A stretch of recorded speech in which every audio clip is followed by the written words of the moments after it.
The following program is a production of the Barroom Network. It is intended for all audiences. Doug Buffone. This defense sucks. This is moronic. John Buffone. If your best run plays are coming off end arounds, there's a problem. Doug was behind the microphone first. He never held back. Very difficult to score when your offense is on the bench. When your defense is out there giving up 70, 80, 70, 64-yard drives. Now, it's his nephew, John, and there's no holding this Buffone back either. The biggest thing that affected Justin Fields was a coaching change, and now he has an offensive coordinator, and he actually will fit a scheme to the quarterback, something we have not seen in a long time. I've had it. I have had it. I want somebody to get kicked in the ass. When I see Twitter polls and national media and fans weighing in on who is going to have the number one overall pick in the 2023 draft, and I see people commenting Chicago and it's not even close, then yeah, you know what? I'm going to get a little defensive. I got my ass whipped many times, but I tell you, I took somebody down with me. I don't think the Bears are a 2 to 3 win team. So to answer your question, no. The Bears aren't going to be the worst team in the NFL. It's Buffone 55, the John Buffone Show.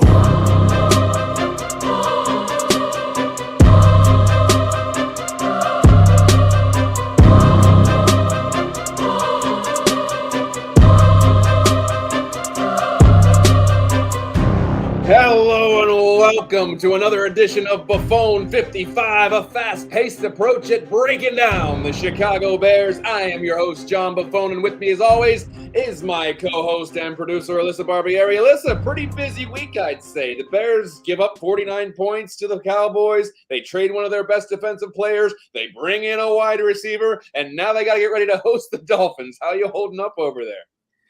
I feel like I've written a month's worth of content in the span of like a week. It's been busy. My goodness. You go from that loss to everything that happened with the trade deadline. I mean, like I have not moved from my chair.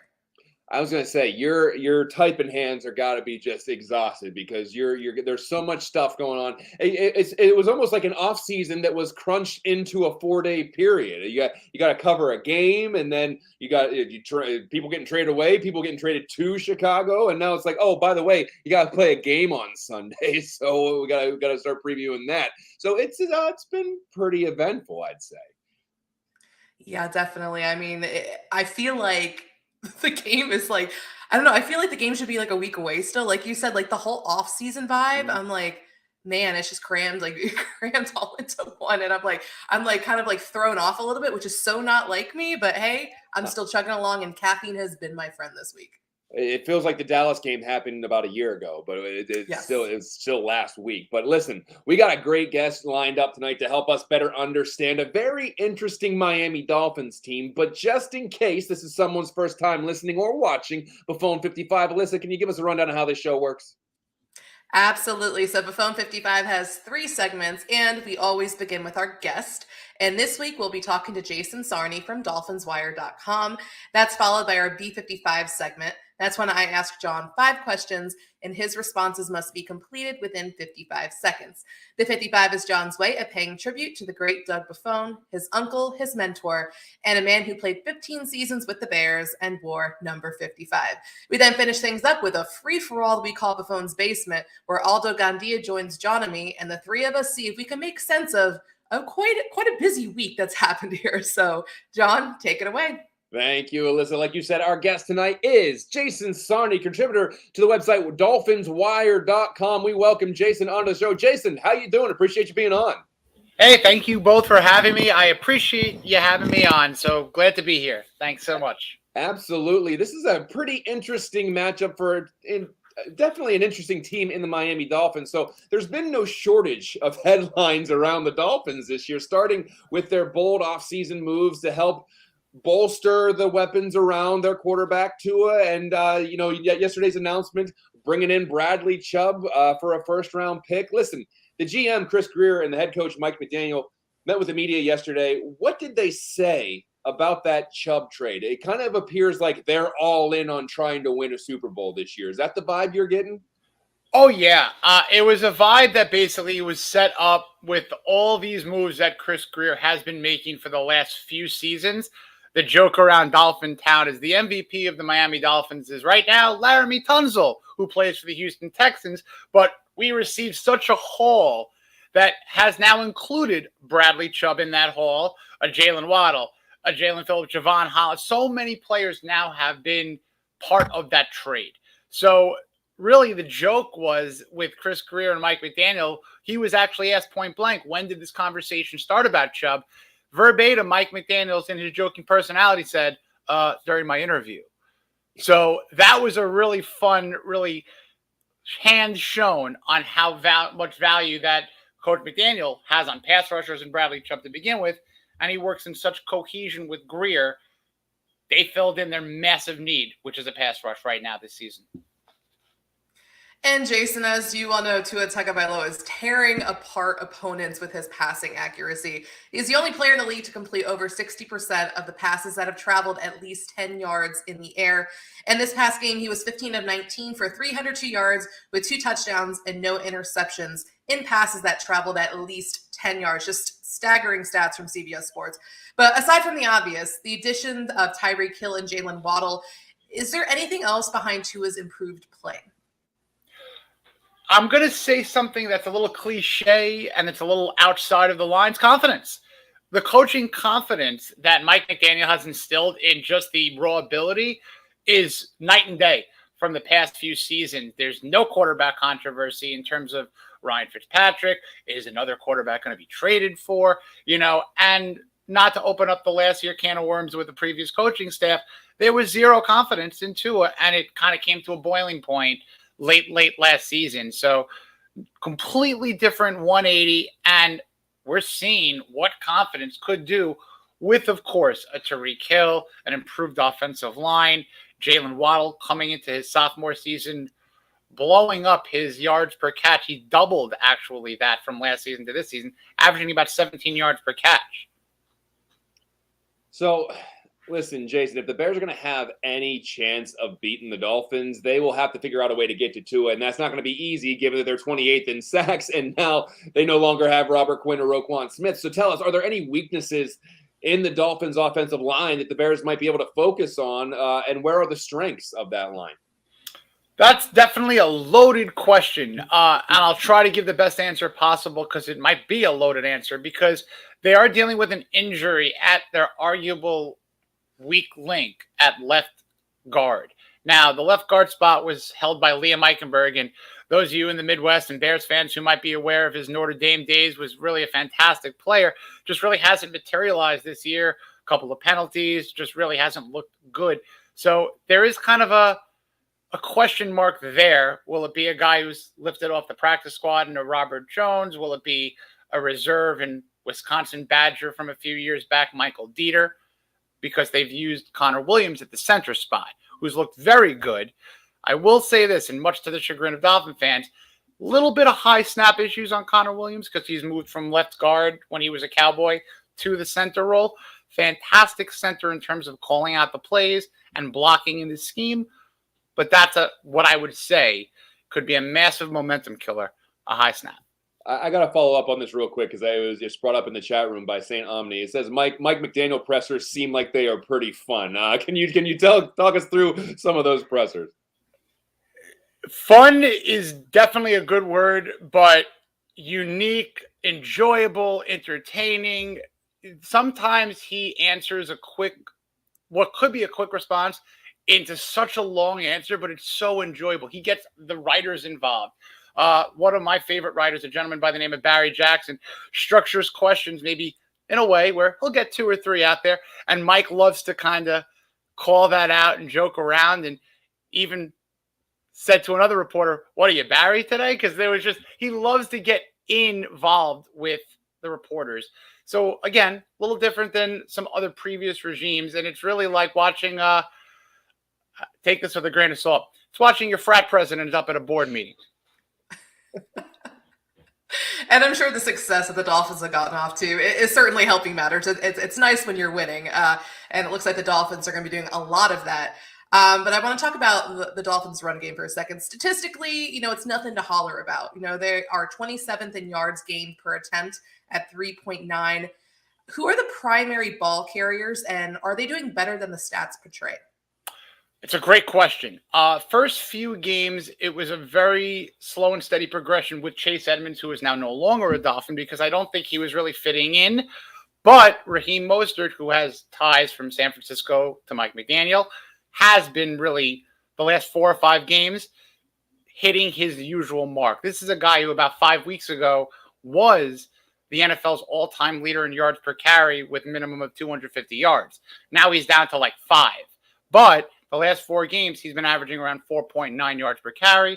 It's his backfield, but what the Dolphins and Greer did this week and yesterday too was brought in another Niner in Jeff Wilson Jr.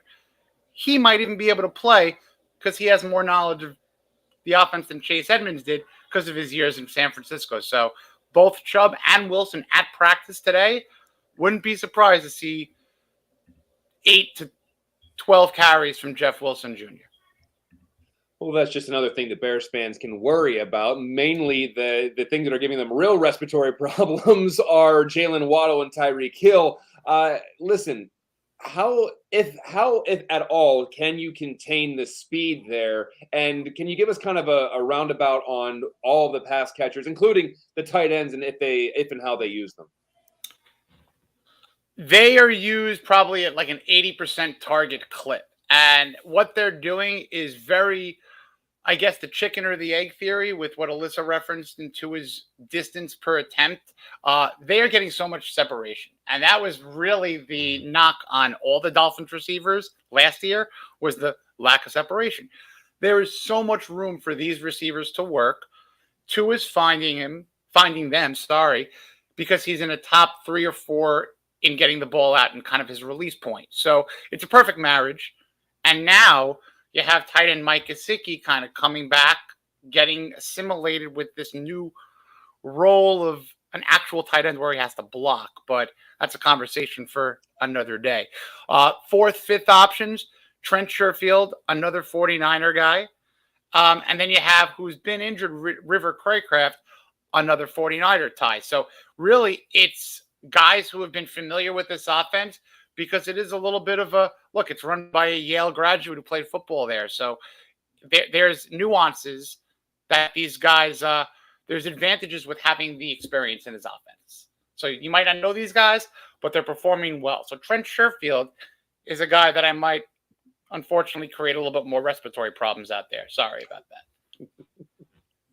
Well, luckily we're used to it, and I actually have Jalen Waddle on my fantasy team, so if he goes off, it'll be a little easier for me to handle. There you go. But Jason, I want to switch to the other side of the football for a little bit. On defense, it's been a little tougher for Miami. They've allowed more points than they have scored, and they rank 23rd in yards allowed.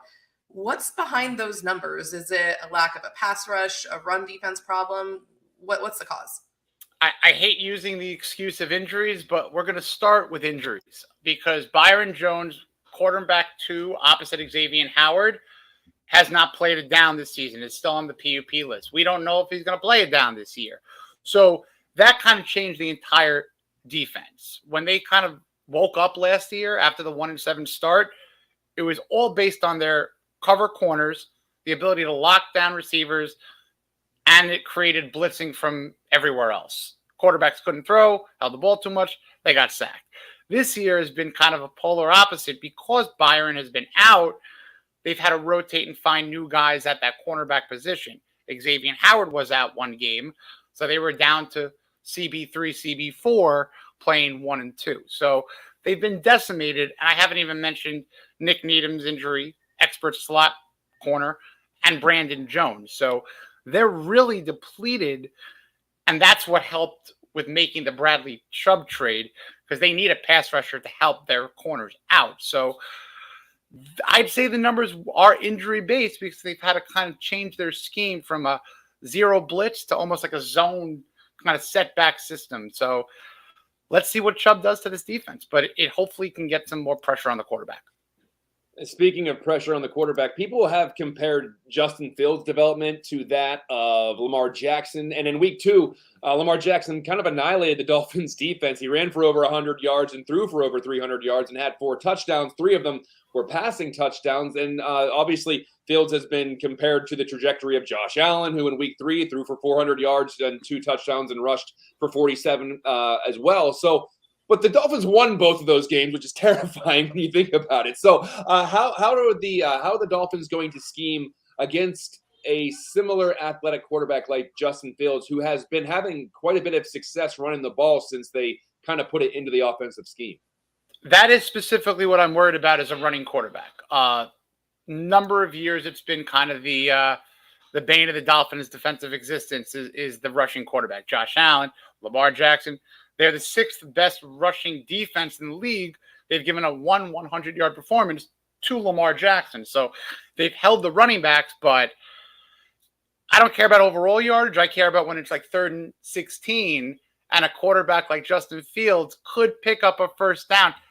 I'm more worried about that, believe it or not, than having him throw on 3rd and 6, if that makes sense. Yeah. Yeah, absolutely. And that's what a lot of defenses are going to be worried about coming up here.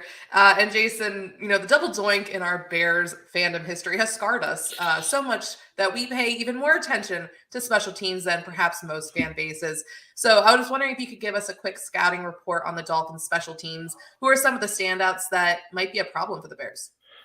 You walked right into my wheelhouse because I am almost the poster child for Dolphins special teams. No joke there. We'll start with the battery of the long snapper. I'm going to start with a long snapper, folks. But Blake Ferguson was a drafted long snapper. His brother's a long snapper in Buffalo.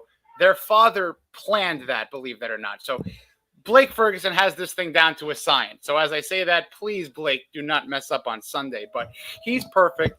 He snaps the ball to a holder in Thomas Morstead, who's the punter, who's new. And everyone knows Thomas Morstead from that onside kick against the Colts from the Saints Super Bowl.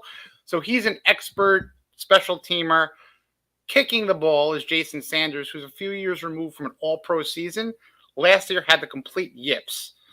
But I had a fun little experiment with the last year's punter/holder versus Thomas Morstead this year as a holder, and has a completely different kind of scheme to it. So that could be helping Sanders kind of a little bit more this year kick the ball.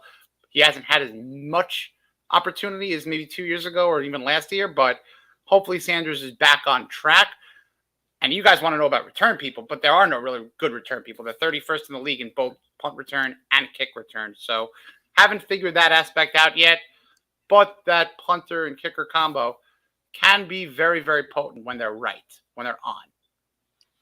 Listen, right now the spread's sitting at right around 5 in favor of the Dolphins. So if we ask you for a prediction, we're not expecting you to sugarcoat it and say that the Bears are going to win this because we don't think that's what you really think, and why should you? But if you had to predict whether or not the Bears can keep it within 5, keep it within 1 score, do you think this is going to be a close game, or do you think this could get out of hand?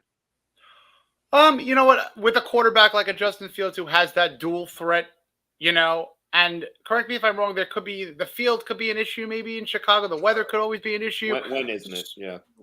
So the intangibles allow me to say that this could be a closer game than us Dolphin fans would like to see, similar to Detroit. But I do think that I don't want to use the word cover because I think the Dolphins could.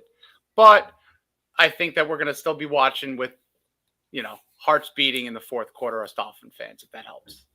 It does help just a tiny bit that we can take some solace in that. I do want to take some user questions before we let you go. This one's first from Cliff. Question, Jason, who's the bigger threat to the Bears this week? Is it going to be Tyreek Hill? Is it going to be Jalen Waddle?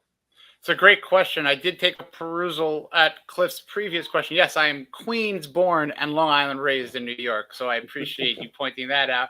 But it's a great question with Tyreek versus Waddle. They're very, very, very similar, but you guys have to be worried about Tyreek because he might not be Randy Moss, but that's his idol. That's who he plays after. So it's not you got Moss. I say Tyreek's there somewhere. That's the play. Tariq's there somewhere. So if you see that arch of a 50-yard ball, Tariq's there somewhere. And then let's kick it to St. Omni. It says, is it hard for Finns to having Ross as the owner? Well, a lot of owner talk today as far as franchises go. What's the public opinion on Ross as the owner? Oh boy, you're can I plead the fifth? Am I allowed to do that? Kind of explains the feeling if you I'll plead the fifth. I'll knock the water down and I'll run away. I'll be a living GIF. Yeah, I'm going to stick to it. I'm literally pleading the fifth. No, that's fine. That's all we really needed to know. That kind of speaks volumes. And then one more. Let me just actually say one thing. In Stephen Russ has put a Garden of Eden together with that stadium, and he has done everything in his power to make this stuff happen. And when I say that, sometimes exceeded the power. So you know, in no fault of effort and money and trying. But sometimes things go a little astray. And that's all I'll say. I would say by any means necessary sometimes really does mean that, by any means necessary. And that's why we have no first-round picks next year. Not just because of Bradley Chubb. Exactly. And one more question here from Jordan. Just wanted to ask what you personally think of the Chubb trade, and then any update on Byron Jones' return. Just what the doctor ordered with needing a pass rush. It was an absolute perfect move. I really am very confident that he could be the difference maker, make the cornerbacks, make the safeties' jobs a little easier. And I'm all in. You know, I really think that this was the move to let all of the fans know, all of the supporters know that it's not just to make the playoffs. It's not just to win a playoff game. They're going for it, and they're not shy to say Super Bowl right now. Mm. Any update on Byron Jones by chance? Gone to head. I don't think he plays the rest of the year. Gone to head. The rest of the year. The rest of the year. Oh, he's certainly not playing on Sunday. I mean, it's right. been the same answer, over and over again. No update. No update. He's here working. There's no update in sight. I mean, there's literally no return in sight. So this is a case where no news is bad news kind of thing. I'll say something that a former boss once told me in a sales job. No news is no news. And you can take that to the bank or wherever you want to take it. I'm sorry to be cryptic, folks. No, I give what I got. No, that's it. And we wouldn't give us what you got and don't make anything up. That we can appreciate that 100%. Put that on the tombstone. That's right. Hey, before we kick you out of here, tell people how they can read your stuff and see your work and interact with you on social media. Oh, appreciate that. And thanks again for having me. This was a lot of fun. I'm on Twitter, very easy, at Jason_Sarney.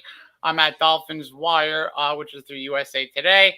And I just recently will be starting a show over on the Miami Sports Music YouTube network. I'll have my first show tomorrow, Thursday night kickoff. So that should be a fun little venture heading into Bears Miami.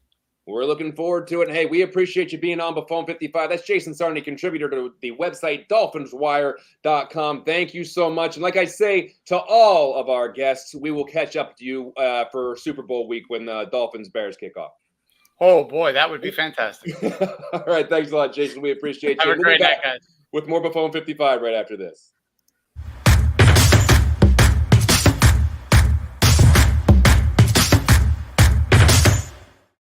Come on, man.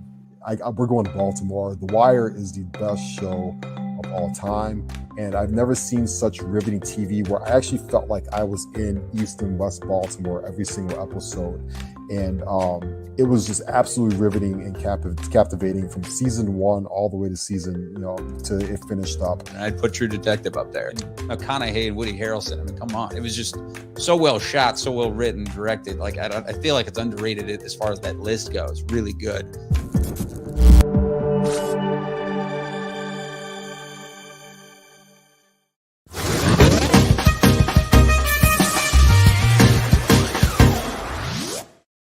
Welcome back to Buffone 55. Now it's time for our B55 segment. That's when I ask John 5 questions, and his responses must be completed within 55 seconds. The 55 is John's tribute to the great Doug Buffone, his uncle, who played 15 seasons with the Bears and wore number 55. So, John, we have a lot to cover. Are you ready? Oh, I'm ready for this one. We got a lot to talk about. So, John, let's start with one of the two biggest stories from this week. The Bears traded linebacker Roquan Smith to the Ravens for a second-round pick, a fifth-round pick, and linebacker A.J. Klein. What are your thoughts on the Bears trading the former 8th overall pick? You have 55 seconds. Go. Well, I was surprised. I didn't think they were going to trade him mid-season. I thought they were going to try to maybe reconcile things with an extension or at the very least franchise tag him. But there could have been a few things at play here. Maybe things really did sour back in August when he's, representing himself. He doesn't have an agent and he goes public with that statement that kind of indirectly rips Ryan Poles. And then he's asking the McCaskies to get involved and he's asking to be traded. But maybe this is more about them just wanting to go in a different direction, a direction that doesn't involve paying an off-ball linebacker $20 to $25 million. Could this be more about drafting defense and paying offense? We've seen what happens when you have the 4 or 5 biggest contracts on your team going to defensive players. You get a flash in the pan season every once in a while, and then you're back to mediocrity or possibly worse. So as much as I like Roquan and I really appreciate what he did for this Bears team, I get it. And what they did after trading Roquan, that kind of makes sense. Yeah, I would say I'm not shocked, but I was surprised when it happened. But considering everything that happened this offseason, it just never felt like these two were that both sides were going to come to an agreement. And it kind of just felt like we were kind of kicking the can to the future until eventually that comes. And it felt like Ryan Poles kind of realized, okay, well, they've never found that middle ground with the contract. So, why not get some draft capital for Roquan, who, like you said, not going to be, they didn't foresee him being part of the organization, after they didn't come to terms there. And, looking at the Roquan trade and the Robert Quinn trade, and obviously the move that happened after, it really felt like a shift in philosophy where, for so long as Bears fans, it's been all about defense. And now it kind of felt like in trading away key cornerstone defensive players and starting to build around Justin Fields, Ryan Poles is prioritizing offense, which is what we have been begging this organization to do. So, disappointing. Obviously love Roquan, but, it's a move that it felt like it was inevitable. But, hey, at least the Bears are able to get some draft capital out of it. And because of that, I think it led to the next thing that we're going to be talking about. Yeah, you're 100% right, and I think you saw the actual shift in philosophy where it's not like, hey, we got to make sure we have a top 5 defense every year because if we don't, the offense can only score 6 points a game. We got to win every game 9-6. So you're seeing the possible shift to say we got a young quarterback on a rookie deal. We're going to try to invest around him, and we're going to put a lot more assets into that. And so we'll see. I think the offseason is going to be very telling, but this was a first step towards that. Absolutely. It's kind of like a welcome to the modern NFL, Bears. Yeah. So speaking of that, the second biggest storyline of the week was the acquisition of former Notre Dame star receiver Chase Claypool. John, you were surrounded by Steelers fans. What are you hearing? And more importantly, what do you say about the trade? So this one kind of surprised me, even though I talked about Chase Claypool being one of the few trade targets the Bears could go after all year. By the way, we really struck out last week saying the Bears were likely done making deals. Good job, guys. But what kills me is that everyone thinks a team has to get fleeced in a deal. For some reason, it's impossible that both teams benefit from a trade. Listen, the Steelers had an excess of weapons. The Bears do not, but they have some spendable draft capital and a ton of cap space next year. We know the free agent market is absolutely atrocious next year at wide receiver, so maybe they use that cap space on building up the offensive line or finding a 3-technique defensive lineman. And then they can still draft a wide receiver if they want, and they're going to give Justin Fields, Darnell Mooney, Chase Claypool, possibly a rookie, Bayless Jones as your 4. That's pretty good. And we saw Kadarius Toney get traded for a 3 and a 6. So if you think the Bears overpaid, that's fine. But Kadarius Toney got traded basically just for his potential. So you got to pay what the market dictates. And apparently the Packers were in on this too. Yeah, that's what makes it all the sweeter, too, is the fact that they were able to kind of, steal Claypool from the Packers, and now we just have depressed Packers fans, and Aaron Rodgers is still pouting on the sideline. But, like you said, that's the one thing that people or you see critics of the trade, especially like the national media, that are focusing on is what the Bears gave up, because they did give up their own second round pick. And yes, I understand it has the potential to be a top 40 draft pick, Sure. but when you kind of look at receivers, I saw this on Twitter earlier today. When you look at the receivers that the Bears have drafted in the second round, I think Alshon Jeffrey was like the only one. Everyone else just was like struck out, right? So, I mean, you're telling me that you can give a second round pick to get a proven receiver who excels in the deep game, which is one of Fields' strengths, which is something that we haven't seen, right? Because of obviously some of the issues and the fact that he doesn't have a lot of weapons around it, but Chase Claypool thrives in the vertical passing game. So, I mean, I love the move. I mean, you are always going to have to overpay for a receiver. Like whether it was, I'd rather them do it now than go out in free agency, like where you said, completely weak group, and then overpay one of them, right? So, and you still have Chase Claypool for a year and a half on his rookie deal with the potential. Obviously, I'm sure they're looking to sign him to a contract extension, depending on how the rest of this year goes. So, I mean, overall, I love the move. And it's a move that, again, is helping Justin Fields, helping your young quarterback, which is something that we've been pounding the table for all season.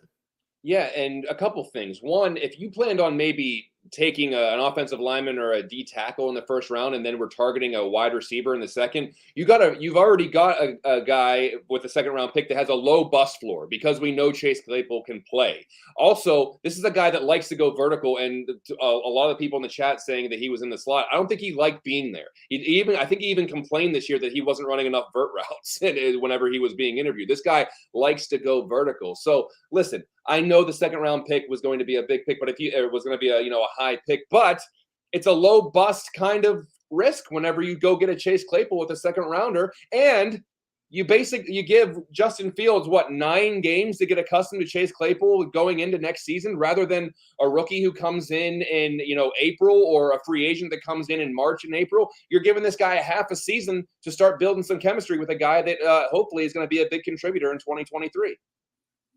Absolutely. Okay, so John, we're about halfway through the season, kind of. So let's hand out some awards. So who would you say is your offensive MVP through the first 8 games? You've got 55 seconds. Oh, well, I don't know how you don't say Justin Fields. I know they're running the ball incredibly well, but come on, Justin Fields is running the ball incredibly well also, but he's also about passing the ball. Look, the first few weeks were clearly about Luke Getsy doing some diagnostics on his quarterback. They were limiting his throws, and they were doing some trial and error, but look at what he adds to the offense. He is a dynamic playmaker that appears to be getting more comfortable in the NFL game, making plays with his arms and, of course, his legs. And I think this move for Chase Claypool kind of solidifies that the Bears are going to do what it takes to make sure Justin Fields takes another step. This whole season has been about the quarterback progressing, and while it hasn't been linear, and progress is not linear, as we've been saying on this show, we are seeing the emergence of something pretty cool with the quarterback position. So I guess I'm going to take this relatively easy question and elaborate as much as possible, because honestly, who else could it really be, unless you're going to give a committee MVP of the running backs? Okay, so that's exactly what I was going to say, because I'm like, okay, so John took the Justin Fields route. I'm like, okay, I'm going to just take the run game, because when you kind of look to it, it's obviously all the contributing factors. The offensive line has really struggled in pass protection, but they've done a great job in the run game. And then you look at Justin Fields, and the fact that the Bears have like 3 players averaging over 50 yards rushing, and just the emergence of Fields in the run game, just they're averaging about 190 yards on the ground per game, which is insane. And it's even more impressive because everyone knows their passing game is non-existent. So everyone knows they're going to run, and they still can't stop it. So, I mean, like you said, if individually it has to be Justin Fields, because what he's been able to do, like with this, in this situation, which is a quarterback's nightmare. And you're starting to see that, he is making plays and improving and impressing despite everything around him. I mean, how can it not be him? But yeah, I took the run game committee approach. That's fair. You can give out. It's impressive. You can parcel out that trophy and give it out to 3 different people if you want to. Go for it. Yeah. There we go. It'd be like the scene of Mean Girls. I'll give you out the tiara to everyone. I don't understand that reference at all. But okay, you lost me. But okay, I'll take your word for it. Okay, so you probably see this coming. But for question 4, we're going to talk about who do you think the defensive MVP is through the first 8 games. And this one might be a bit tougher. The clock starts when you do. Well, I guess that depends on your criteria. Does my MVP have to currently be on the team? I'm kidding. I digress. I guess looking at it holistically, I'm going to go with Eddie Jackson. Statistically, he's second on the team in tackles with 58 total tackles, and he's first on the team in interceptions with 4. It looks like he got his ball hawking ability back after not having an interception for the past 2 seasons. And outside of the stats, I think he has taken on a real leadership role on this defense. I think this new scheme and system has rejuvenated him, and he has been a really solid mentor to Jaquan Brisker, who is absolutely flashing as a rookie, as is Kyler Gordon at points. So with Robert Quinn gone and with Roquan Smith gone, he's basically the OG on the defense at 28 years old, and he's going to have to continue to elevate his level of play and be the defensive MVP on this team if they're going to bounce back after losing two key defensive players. Yeah, I mean, like you said, I mean, Eddie Jackson's really the only current Bear that comes to mind. I mean, like if Jalen Johnson maybe played a little bit more this season, because I mean, he's holding down the fort there at cornerback while, Kendall Vildor and Kyler Gordon have been targeted. But yeah, like you said, Eddie Jackson, for both reasons that you mentioned, like his production in this scheme, I mean, he's found the confidence and his play has just been outstanding. I mean, I think he should go for comeback player of the year. I think he has 4 interceptions, but I think is tied for the most in the league, or it was last time I checked. And like you said, the leadership role that he's now having to take on, he was named one of the permanent captains now after Robert Quinn was traded. And I mean, I've just been very impressed because for the last few years, everyone's been giving him the business and he's just struggled. And to see what he's been able to do this season has been very impressive. And having someone like Jaquan Brisker there is certainly helping, because now Eddie gets to just play the position where he's meant to play at free safety. So it's been really nice. And it's hard not to be happy for him to see the success that he's having. And, he's someone that it's going to make the defense a little fun to watch. I mean, because there's not really a lot to love besides watching some of these younger players kind of get a little bit more playing time. But, Eddie Jackson, he'll probably have some plays here and there that will keep it a little interesting on defense. For sure. And we've been critical of Eddie Jackson, but it's incredible to see him come back and really thrive in this defense, and now basically have to be the grown up in the defensive backfield with Kyler Gordon there and with Jaquan Brisker there, and Jalen Johnson is still pretty young, even though he's matured very quickly and became a great stalwart on the defense. It's a very young defensive backfield. Absolutely. So, John, I don't know if you realize, but we do have a game on Sunday. Is there a game? There's been so much happening. The season's still going on. Oh, wow. Okay. I know. At times it's felt like the off season, but yes, there's a game on Sunday. And, John, you're going to be at Soldier Field for this matchup against the Dolphins. So what are your expectations heading into this game? No clock for this one. Have at it. Oh, man, I am excited. Soldier Field, Justin Field, surrounded by 60,000 Bears fans after spending a day with the Barflies. I'm going to be on cloud 9, my friend. So what are my expectations? Well, they're going to be a little more emotional than they normally are. I'm expecting a win. I'm expecting Justin Fields to throw for over 300 yards. I'm expecting Chase Claypool to not just play, but he's going to catch 2 touchdown passes as well. I'm also expecting Italian beef to fall from the sky, and the sidewalks are going to turn into tavern-style pizza. So my expectations, Bears 67, Dolphins 3. We'll be back with more Buffone 55 after this.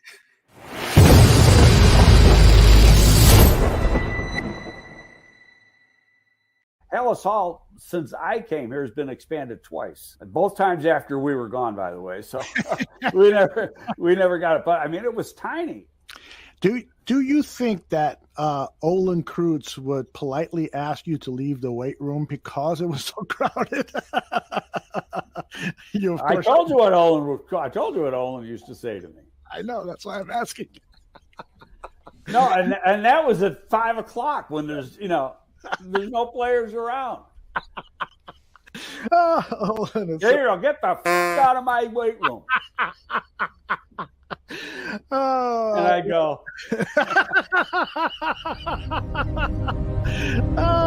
think I got a commercial here.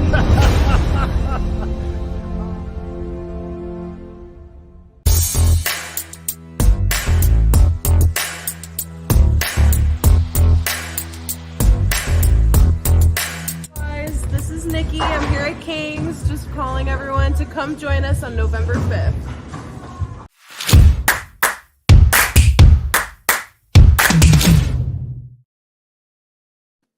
Welcome back to Buffone 55. Hope you saw that quick ad we had on the screen regarding the get-together many of the barroom show hosts are having this Saturday. I'm going to be there. Dan Aguirre, Danny Shimon, and several other hosts will be on hand, and we'd all love to meet you. Stop by King's Entertainment in Rosemont, Illinois at 2 p.m. Central, located at 5505 Park Place. The parking is free. I believe the info will be up on the screen here eventually. So, unfortunately, Alyssa, we'd love you to fly out, but you got like 9 million articles to write, so I guess you're not going to be able to make it out there. But, I know. I'm so sad. We're going to have to do this again so that I can definitely make the trip. Absolutely. And the guy putting it all together, let's bring him on. Aldo Gandia, the barkeep. How you doing, buddy? You're muted. You're killing it. We're killing off it to a already. great start. Man. It's going to be an awful party. By the way, I'm really looking forward to this Saturday. It's going to be a great opportunity to have so many of the barroom show hosts. One of these days, we'll get everybody together, Alyssa and some of the other people who can't make it. That would be tremendous. But also, I'm also excited about the opportunity, perhaps, of meeting some people who have been following the Barroom Network for years, who have been great supporters. We call them the Barflies. I call them my friends. Would really love to meet you face to face. So if you're in the Chicago area, get down to King's Entertainment, 5505 Park Place in Rosemont. The parking is free. Just got to get it validated at the place. There's bowling, there's pool tables, there's video games, there's beer. And so let's have a good time this Saturday. If you can't make it, we'll shoot some video and make you really, really jealous, Alyssa, that you weren't there. So mean. So listen, guys, there's some things to talk about with this Bears team here, and so I want to start off just because we're getting some really good questions here in the chat room here. So one of them was from J2K. Now that the trades have passed, how happy are you with the roster that Poles has built this season?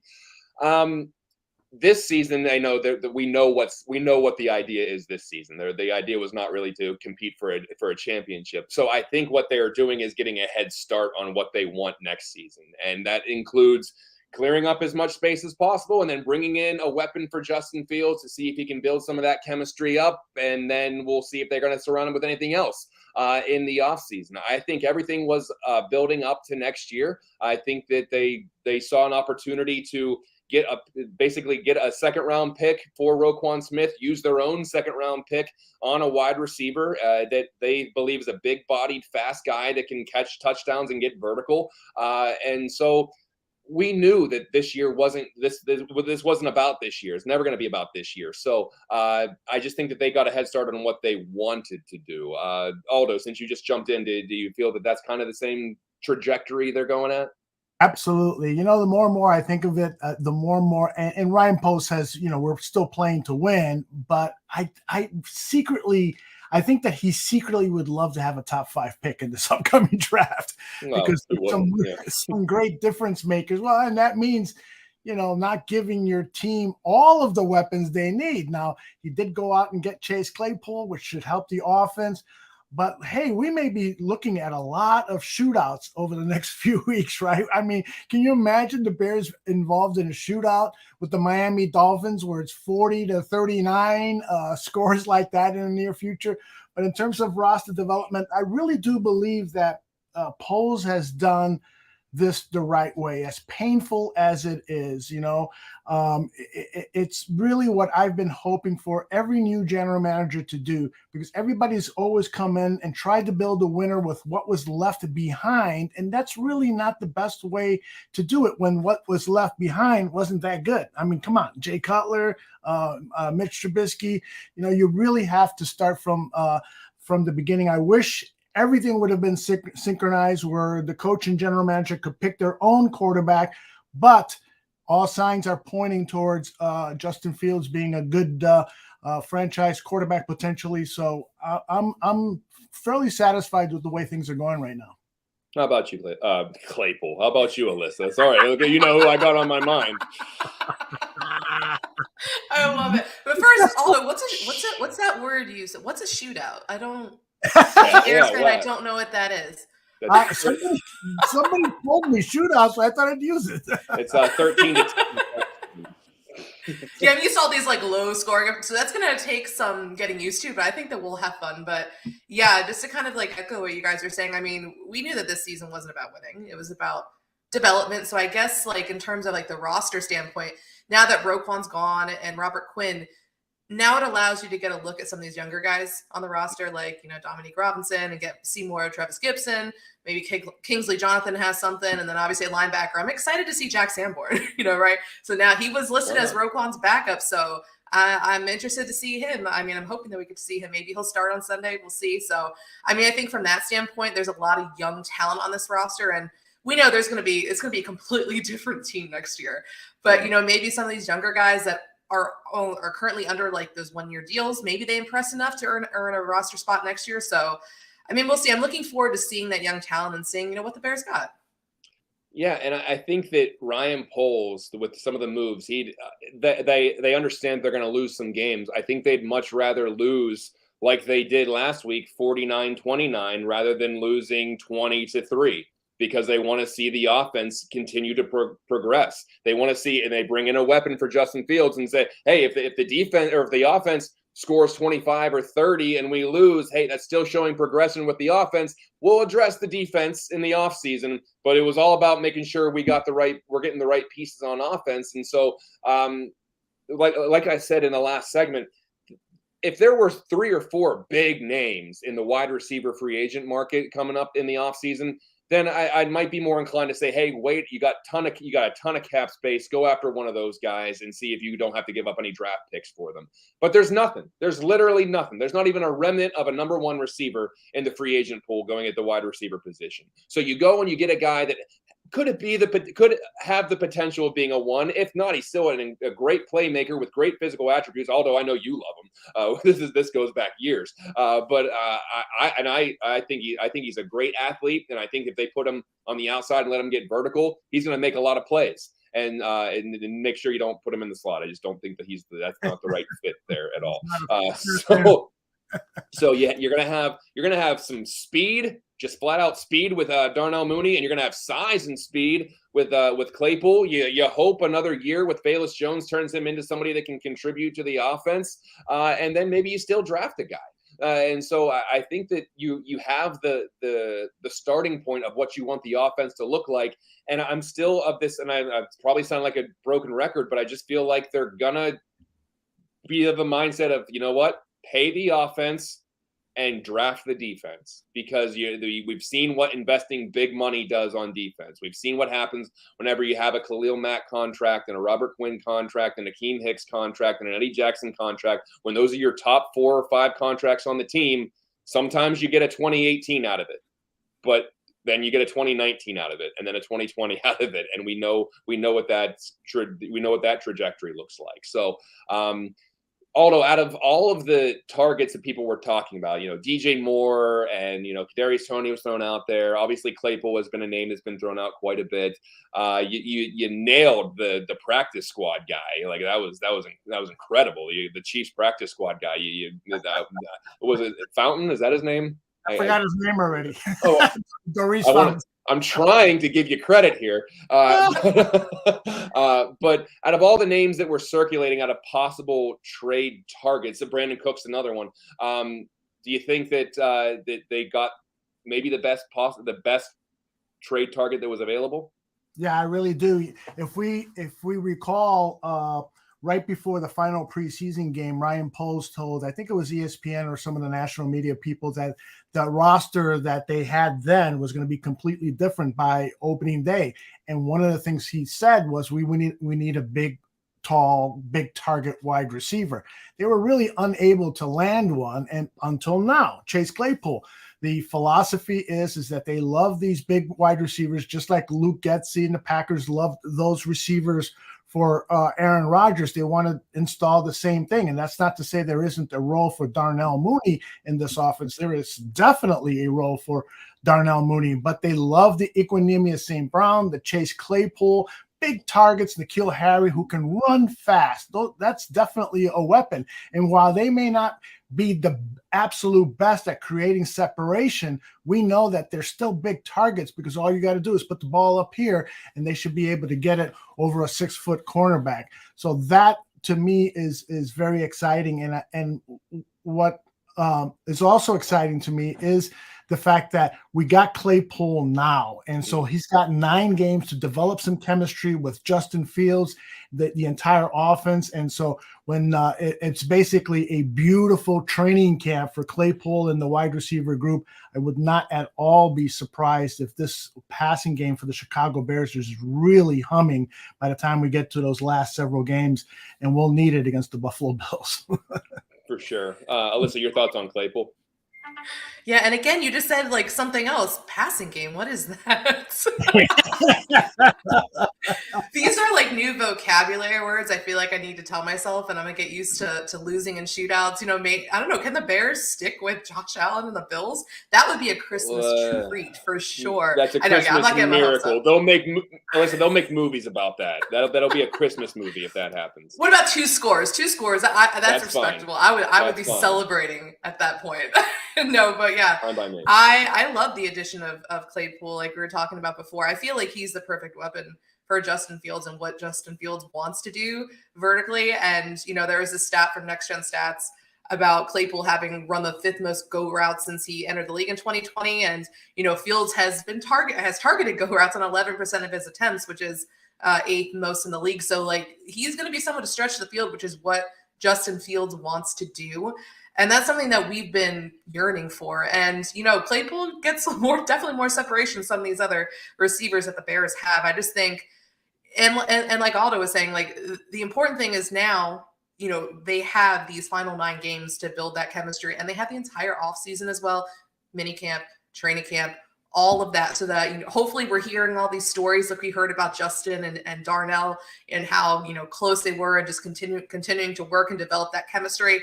Now you have a chance to do it with Claypool on the field, which is going to be a lot of help for them. So I'm really excited. It's a very weird feeling to be excited about the offense, but the combination between Justin Fields, obviously, and getting him a shiny new toy and Claypool, which, a lot of Bears fans were hoping that, the Bears had drafted him instead of Cole Kmet back in 2020. So now they got both of them.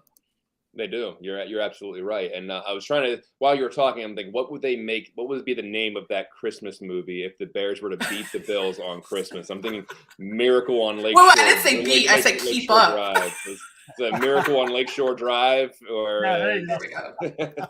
That's right. And just to kind of put a button on this, the Roquan and the Claypool thing. How about that? That 2018 draft class for the Bears that we had such high hopes for, and like because you look at it, it's like Roquan Smith, all right, middle's taken care of. James Daniels going to be our center for the next 15 years. Trade up to get Anthony Miller. Oh boy, this is going to be the guy that's going to be a playmaker. And then you look down in the 5th round, Bilal Nichols and Javon Wims in the 7th, and it was very, very promising, but none of those guys are on the team anymore. Not one player from the 2018 draft class is still on the team, which is unfortunate, because you would think, well, it's 4 years ago, if a draft class from 4 years ago would still have one player on the team, but that goes to show what the I guess the journey of this team has been, to have to tear it down, and some of the guys leave and they wash out or they don't work out, and so that's very unfortunate. I do want to. I saw a question way back before we even went to break, I think, about a running back being potentially taken in the first 3 rounds. Yeah, would you be okay if the Bears drafted a running back with a top 3 round pick? Not in the first, not in the second, and unless it's going to be an absolute steal in the 3rd, I can't justify that either, because I just feel like you can get a contributor in the 4th or 5th round. I mean, they got Jordan Howard in the 5th round. Was Tariq Cohen a 4th round pick? Or so I mean, you can find these contributors to late in the draft, and you're likely not going to give them a second contract unless they're an all-world beater. So I don't like the top three, maybe in the 4, 5, or 6 if you don't re-sign Montgomery and you have Khalil Herbert as your bell cow and Ebner's there, and you're thinking, well, we need one more guy back there who can maybe pass block. So you gotta find, maybe you can find someone in those late rounds that can do it, but I just think there's too many needs. I think that's a luxury pick. That's like when the Chiefs took Clyde Edwards-Helaire in the back end of the first, or I'm thinking way back when the Colts drafted like Joseph Adai earlier in the draft because they had everything they wanted on offense, and Peyton Manning just got himself a running back. So I wouldn't necessarily. Anybody disagree on here? I don't. And Ravi goes on to say, what do you think if they went high? Halfback higher than expected? Some of these guys look good. I just don't see that happening because, there are some really outstanding running backs this season who's guys that I've never heard of, and I think a lot of that also has to do with the fact that defenses now are. It's different than Doug Buffone's days where it was stop the run first and foremost, stop the run. I think now it's stop the pass. I really do believe defenses now, you got all these shell defenses. You're starting the game with on a nickel defense, the strong side linebacker. You're only playing 2 linebackers. It's the game. It has changed, and you can pick up quality running backs in mid-round. So I don't see that happen. I frankly, with so many holes to fill, you still need that 3 tech. You still now you need that weak side linebacker to replace Roquan. You still need help at the offensive line. Those 3 spots, to me, should be what the draft team is targeting in the upcoming draft. Melissa, I assume you agree. Yeah, no, definitely exactly what Aldo was saying. Like, there's so many holes in this roster. I mean, most of this roster is not going to be here next year, and there's a lot of positions to fill, and even receiver, right? I mean, I would expect them still to draft a receiver because they have Mooney, Claypool, and Jones under contract next year, and that's it. So go out and get a receiver, right? But now that you have Claypool, you don't have to prioritize it the first 2 rounds, perhaps. So, but yeah, there are way too many holes. I mean, there are some good running backs out there, and my guy from Michigan, Blake Corum's one of them. But I mean, I don't see the Bears doing it. They don't need to.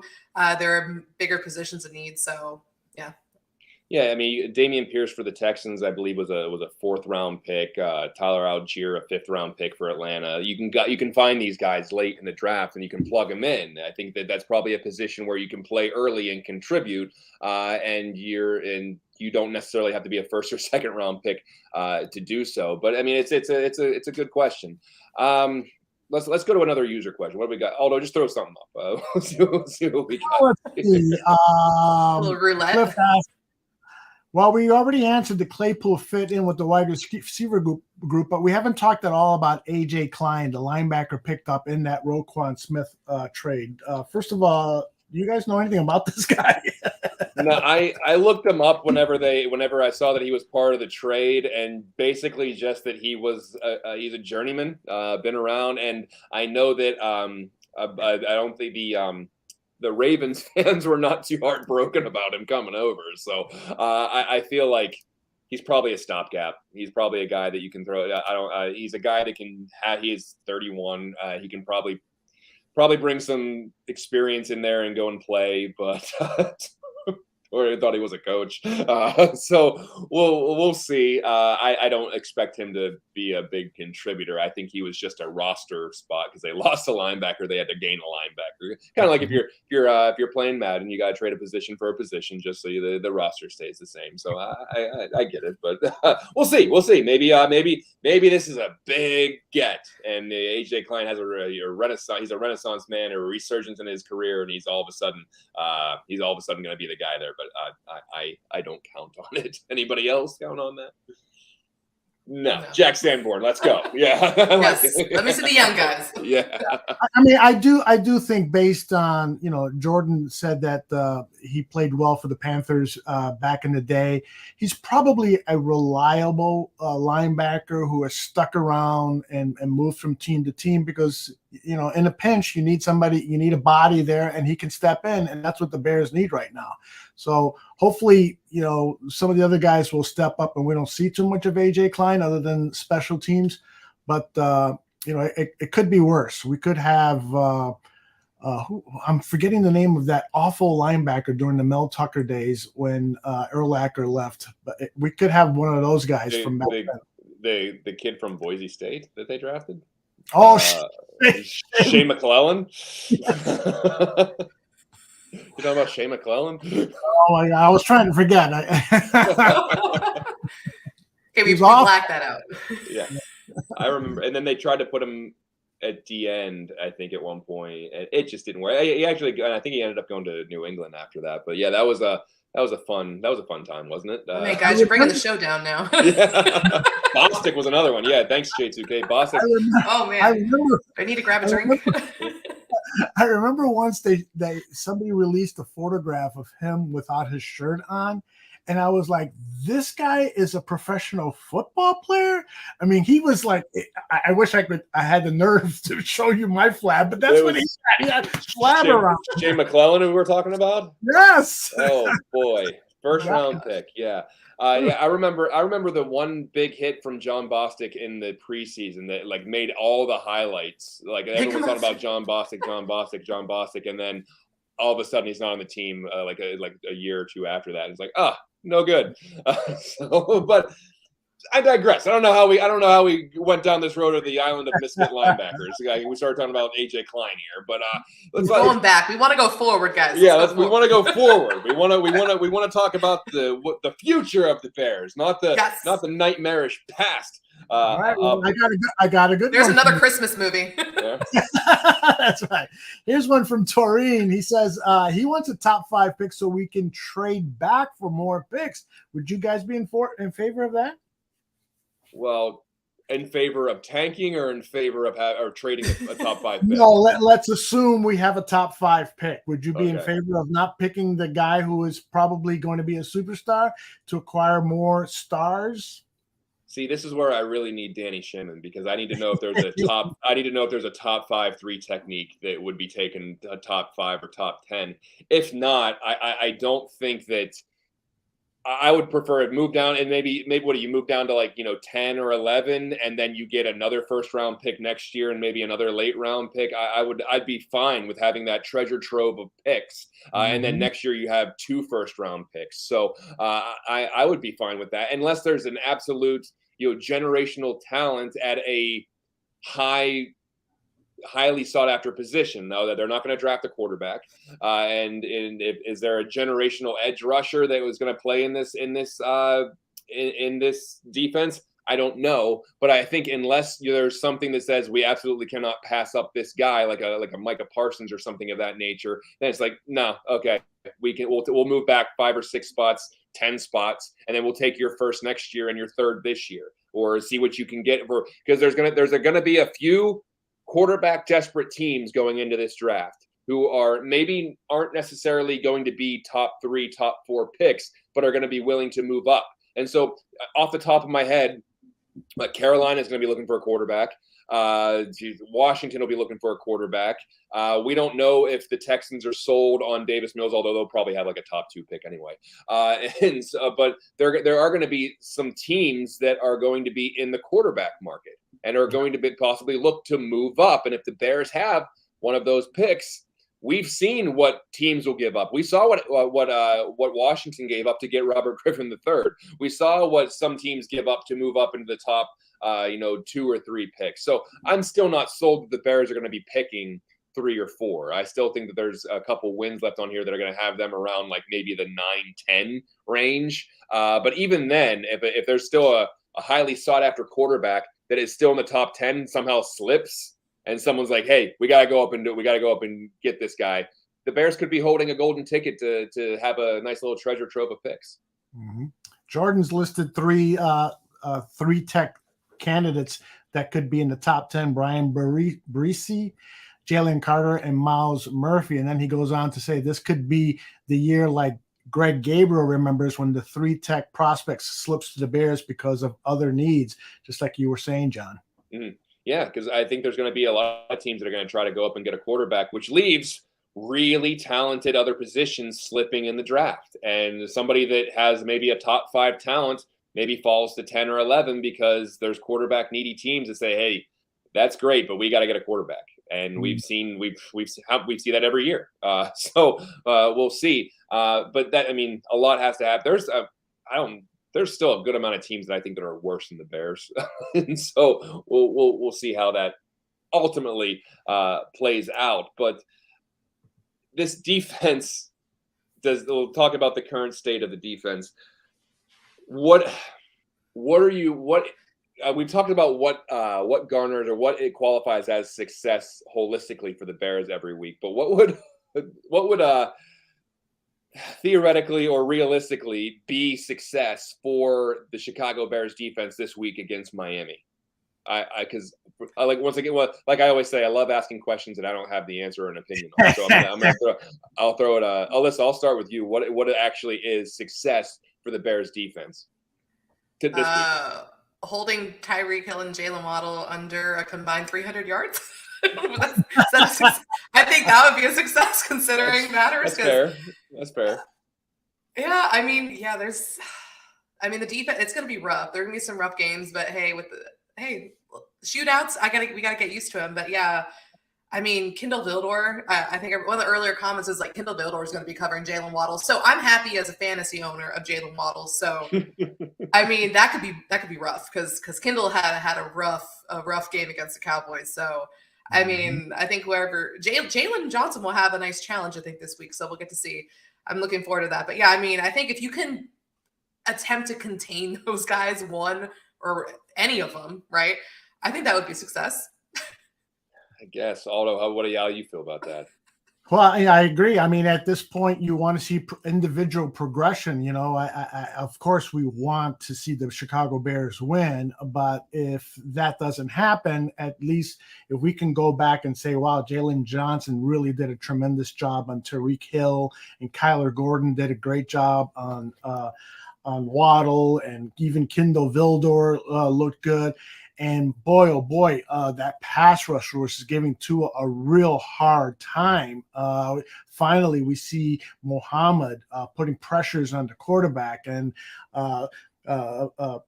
Tua being flushed out of the pocket because we were getting a steady inside pass rush without having to blitz, which is something that this team likes to do, is to avoid the blitzing and not put pressure on these young defensive backs.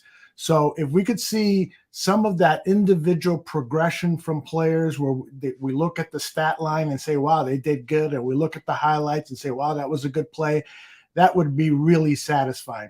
But again, John, you and I are going to be out there with 60,000 other fans. We want victory, baby. Right. You ain't kidding. And I agree. I agree with Jordan. I just saw his comment. He's like, keep him under 49. That'll be fine. keep him under 49, and it's successful. That's a W. But Aldo, I need to know I need a scouting report. What's the atmosphere going to be like in Soldier Field? Because listen, there's big news all throughout the week where you trade your best defensive player, at least your best linebacker, your generational piece that you picked at number 8 overall not too long ago, and then you bring in Chase Claypool, who I guess was he working the walkthrough today, or did he practice a little bit today? I don't know how many snaps we can expect out of Chase Claypool, but what's the temperature going to be like? Not the actual temperature. I know it's going to be chilly, but what's the actual temperature going to be like in Soldier Field, do you think? I think you're going to see a fired up Bears crowd. And the reason what is because Roquan unfortunately kind of wore out his welcome with his actions on the day that they're holding Family Fest to release that social media comment about the negotiations falling apart, and it seemed like it was like a desperation pass and woe is me kind of thing. That didn't sit well with the organization and with the fans. I mean, I saw a lot of people who were Roquan supporters doing about face with Roquan. So I don't think that Roquan's departure from the team is going to dampen the spirits of Bears fans. Now, once they see his replacement and how poorly he is compared to Roquan, that might change things. But I also think that they're going to be very excited about Chase Claypool. A lot of Bears fans are also Notre Dame fans, and so there's already kind of a built-in kinship there. And then the biggest thing is everyone is so excited here in Chicago about Justin Fields. Everyone is seeing the progression. They're waiting for that one huge breakout game, and it could happen against this Miami Dolphins defense. We could have a verifiable, dare I say it again, Alyssa, shootout. You're jinxing the hell out of this. I am. It's going to be a 10 to 12 game. Yeah. I want to go to Cliff's question here. What do you guys and lady think about Justin Jones as a new captain? I mean, it must just show his leadership in the locker room. I think he had 2 sacks this year, 20-some tackles. I think you get voted a captain not because of your production, but because of your value to your teammates and what you bring inside the locker room, not necessarily on the field. So I think that's if he's the captain, there's a reason for that. There's something that we're not privy to. We're not around the guys every day. So if that's who they're going with, that's fine, because it makes sense for them.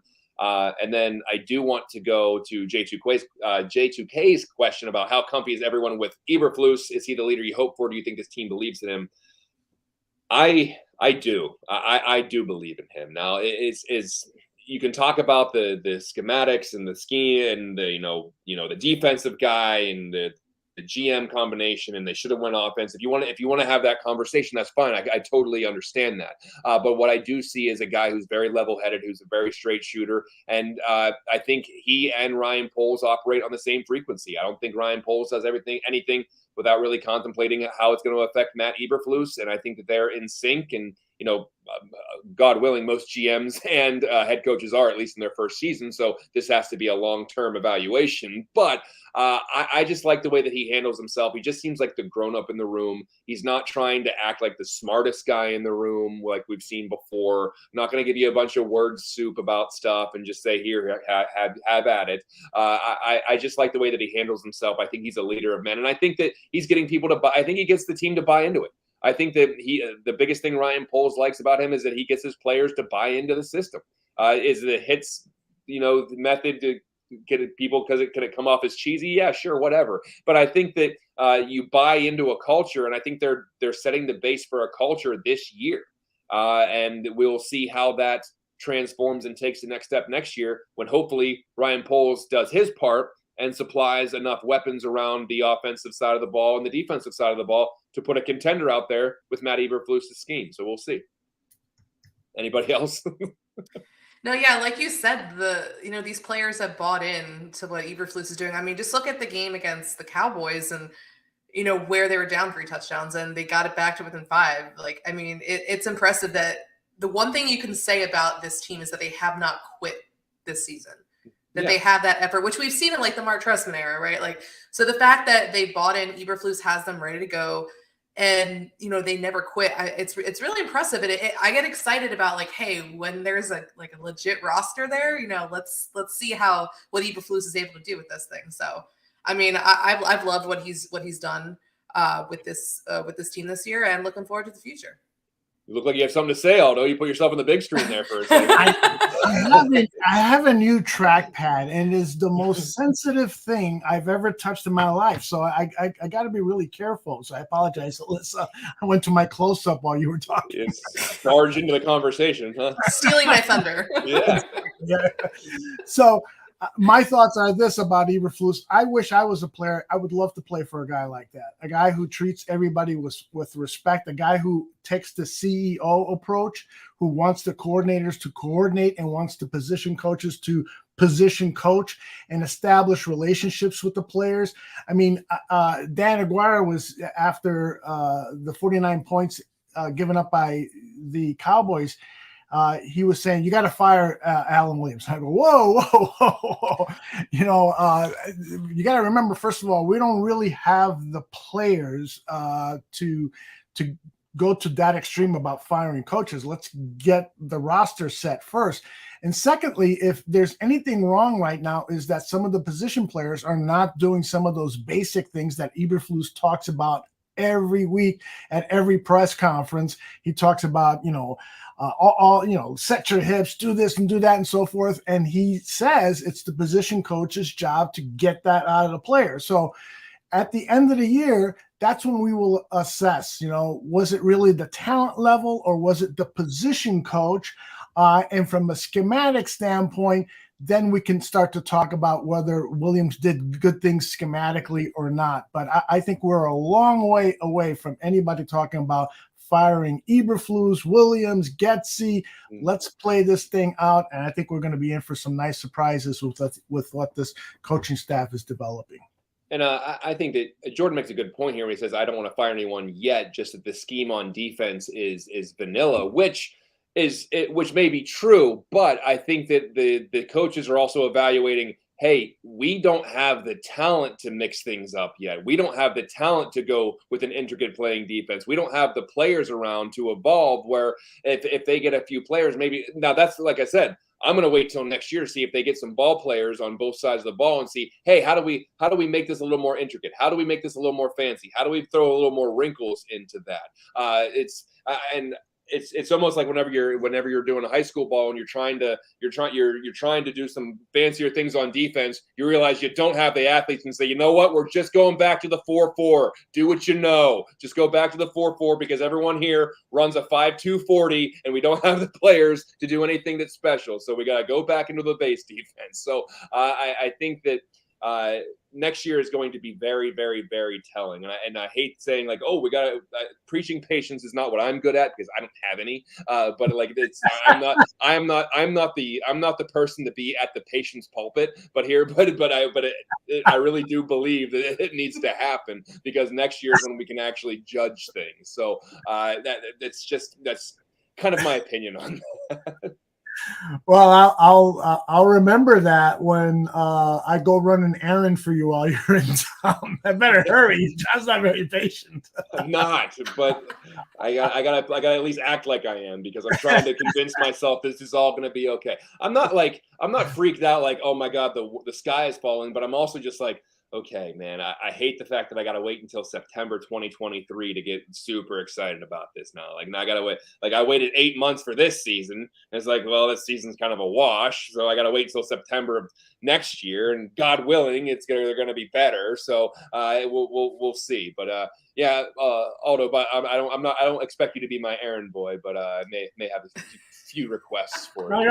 I'm going to make you breakfast. So if it's a little late, I apologize.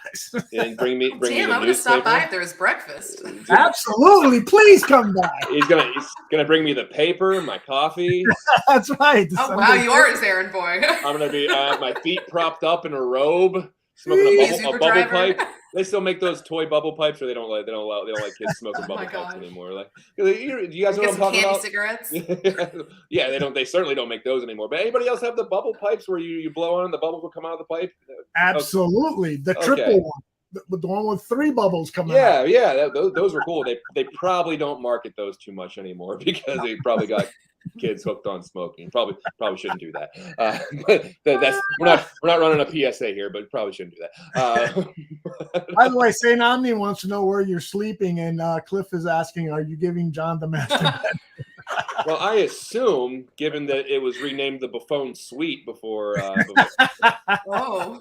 Yeah, so there's room service. I believe I hacked into your cable service, so now you have HBO, which is great. Looking forward to that. I assume you're digging a pool, so that's going to be another thing. So I'm pretty excited for that's true. It's gonna be like 60-some degrees out there, right? It's not gonna be terrible out there. That's a hell of a B&B that you have going there, Aldo. Yeah. Well, I'm getting ready for the stadium opening. There you go. That's true. You're in a prime that happens. spot. I'll be looking to stay at the B&B then. Yeah. Yes. How far are you from the Arlington Heights track? It's about 2.5-3 miles. Oh my God! Oh, you're gonna be in prime real estate, man. You could Airbnb your rooms for like $500 a night. And then so people can just Uber on over there. That'll be You can buy a you know what, golf cart and just drive people to the stadium. I might need to start looking at some real estate around Arlington Heights there. Aldo, you looking to sell? Absolutely. You listen to all bidders. Well, before I liquidate my 401k to buy Aldo's house, I think we should probably wrap this up. Any closing thoughts before we take it home? Go ahead, Alyssa, you first. Oh, what are you working on? Final thoughts. No what pressure am I or working anything. on? Man, everything. I mean, I was telling Aldo before you got on, like, I've been thrown off this week with all the trade stuff. So just getting to Bears Dolphins coverage, a lot of it's gonna be starting tomorrow. So I mean, thank you, Brian Poles. And I mean, when the Roquan trade happened, I was in my car driving because I thought that I could go to the store and I would be safe. And then that happened, so I pulled over the side of the road and I'm like on my phone, just like well, they're spreading them out. They're spreading them out because you had to do the whole Robert Quinn thing last week, and you're like, oh, yeah. Roquan. Okay, we finally covered everything. Oh, we're gonna go trade for Chase Claypool now too. So I can only imagine. I stayed put for the Claypool. I'm not leaving my house on Tuesday. Staying put in the chair. So yes, gonna have lots of Bears Dolphins content while you guys are up there having some fun. So enjoy. What a wild trade deadline, by the way. The most active trade deadline in NFL history. Like it turned into like the NBA MLB trade deadline where it's just like, hey, we'll move it in because I don't know what set it in motion. I mean, I know it's a copycat league, but like the fact that the Rams went out and got Von Miller and then signed OBJ like late in the season and then won the Super Bowl, was that really enough for a lot of teams to be like, hey, we're one player away, let's bring him in? Because it's not like other sports where you go and you get a big bat in baseball, you plug him into the lineup. There's a whole new scheme and routes and you got to learn all this stuff. And then the whole sheer fact that you got to move from a different city, probably find a temporary residence, find the place, figure out where their facilities at, meet your teammates, and by that point, it's like week 12 or 13. Maybe a lot of these guys they're traded for just to be part of the playoff push because that's basically what the Rams did. But it was incredibly active trade deadline. It was exciting. It was knowing that it was 3:00 and there was one trade for a Kansas City cornerback that happened like right at 4:00. It was wild. It came in right under the thing. I mean, it's not like it wasn't like a big name, but I'm just like, holy smokes! I can't believe the teams are still active like this. It was pretty fun just to watch. I can't imagine having to cover it like you were, Alyssa, but it was really fun to just watch it on TV and seeing all the action. So it was a very fun week in the NFL. Aldo, what do you got? Well, I got to tell you, despite the fact that we've got a losing record, this really is becoming one of the more enjoyable seasons. Disappointing, of course, because you always want your team to win. But we're seeing this. I hate to quote Colin Cowherd of all people, but on his show, he said, we're seeing the Bears grow right before our eyes. And everything else he said was wrong, but that part, he was right. And so we're seeing this, and I'm really super excited that, we're kind of on the ground floor of something that could be special. Now, there's a hell of a lot of work for this team. They've got to hit on these draft picks. You can't, draft a dud at 1 and 2 and so forth. You got to make some wise investments with your money and so forth. But right now, all signs point to Poles and Eberflus for being guys that deserve our respect and deserve our patience to let them do things that the way they want to do it. And of course, Justin Fields. The last few weeks, I mean, I got to a point where I was starting to doubt a little bit, and then all of a sudden, boom, things have turned around. And so I'm excited to see what Claypool is going to add to his growth. And I'm excited about the fact that we have this event on Saturday, and we're going to meet all sorts of great people and have some fun. So things are good at the Barroom Network and with the Chicago Bears. Absolutely. I'm excited for the weekend. I'm excited for the season. I'm excited for next season. And although I think you made this point earlier in the week that now the spotlight is on Ryan Poles because he made these moves and now he's going to have to own every move here from here on out. is his decision, and it's him putting the team together, and there's not going to be anyone else to blame if it all falls apart. So now he's put all the pressure on himself to build a franchise by acquiring the picks, trading away some of these guys, and now he's got it. And now he's the one in charge of building this roster and building the future of this franchise. So I think that it's going to be very interesting to see. I'm still very hopeful about it. I'm certainly not. I'm more on the upswing of positivity, which is very rare for me. So I'm going to try to ride this as long as possible. But I think that this we is. can have a positive show. Yeah, this is a weird. This has been a weird positive show, and very weird. I'm not. It's kind of freaking me out. So we'll see because we're coming off of a loss, but that's like I said before. It seems like that happened like 2 years ago, so it's hard to remember that Cowboys game right now. So we'll see, and I'll end by saying I'm incredibly excited to see some of the people that are fans of the bar room. I've been been on this network for 6 years now, and I can't wait to just be immersed in the area around the people that have been supporting this show and this network, and it just blows my mind how awesome this community is. The fact that we have people on, I'm hosting a show where people actually care, and that's really, really awesome. Where people care what we talk about. I'm talking about my favorite thing in the entire world, the Chicago Bears, with two of my great friends, and then my great friends in the chat room are talking about the Bears. I can't wait to meet some of y'all in person. It's incredible. So looking forward to this weekend. Going to be a great weekend. I get to see some of my family out in Chicago. I'm going to a Smashing Pumpkins concert. I'm going to see the Chicago Bears on Sunday, and then I get to drive about 13 hours home after that. So, so it's going to be a fun, packed weekend, and I can't wait. So we're leaving you on a positive note. So that will wrap it up for this edition of Buffone 55. For Aldo Gandia and Alyssa Barbieri, I'm John Buffone. We'll see you next week, everybody.